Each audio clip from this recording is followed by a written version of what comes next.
கார்த்திகை தீபம் சீரியலுடைய ஒரு சூப்பரான அல்டிமேட்டான ஒரு ப்ரோமோ வெளியாகியிருக்கு. இந்த ஒரு ப்ரோமோவில் அப்படி என்ன நடக்குதுன்னு பார்க்கலாங்க. நம்ம சேனலை மறக்காம சப்ஸ்கிரைப் பண்ணிவிடுங்க.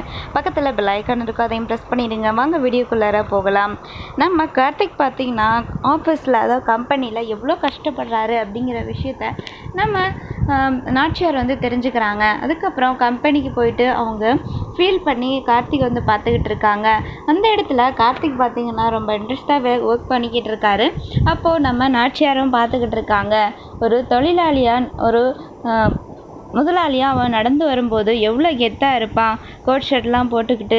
ஆனால் இப்போ என்னடானா இப்படி ஒரு காக்கி ட்ரெஸ்ஸை போட்டுக்கிட்டு ஒரு தொழிலாளியாக இங்கே வேலை பார்த்துக்கிட்டு இவ்வளோ கஷ்டப்பட்டுக்கிட்டு இருக்கான். இதெல்லாமே நம்ம குடும்பம் பிரியக்கூடாதுன்றதுக்காக தான் இவ்வளோ கஷ்டப்பட்டுக்கிட்டு இருக்காரு, எனக்கு நல்லாவே தெரியும். ஆனால் நம்ம வயிற்றில் பிறந்தவன் தான் அந்த ஆனந்தம், அதுவும் மூத்த பையன். அவன் இப்படி ஒரு காரியத்தை பண்ணிக்கிட்டு இருக்கான்.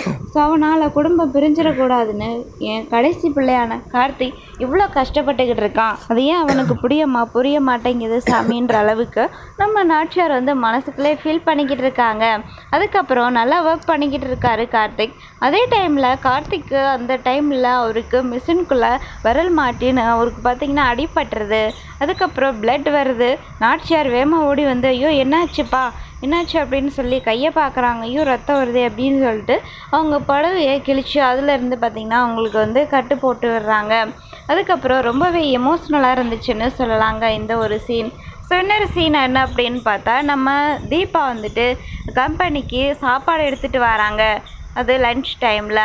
அப்போது என்னங்க இந்த பக்கம் அப்படின்னு சொல்லி கேட்குறாங்க கார்த்திக். அப்போது ஏன் நான் இங்கெல்லாம் வரக்கூடாதா அப்படின்றாங்க.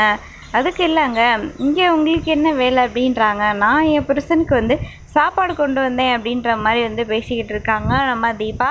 அப்புறம் நம்ம கார்த்திக்கு அவங்க சாப்பாடு கொண்டு வந்திருக்காங்க. அவங்க கையாலேயே பரிமாறி அந்த லன்ச்சையும் ஃபினிஷ் பண்ணுறாரு. ஸோ இந்த சீனும் ரொம்ப சூப்பராக இருந்துச்சுன்னு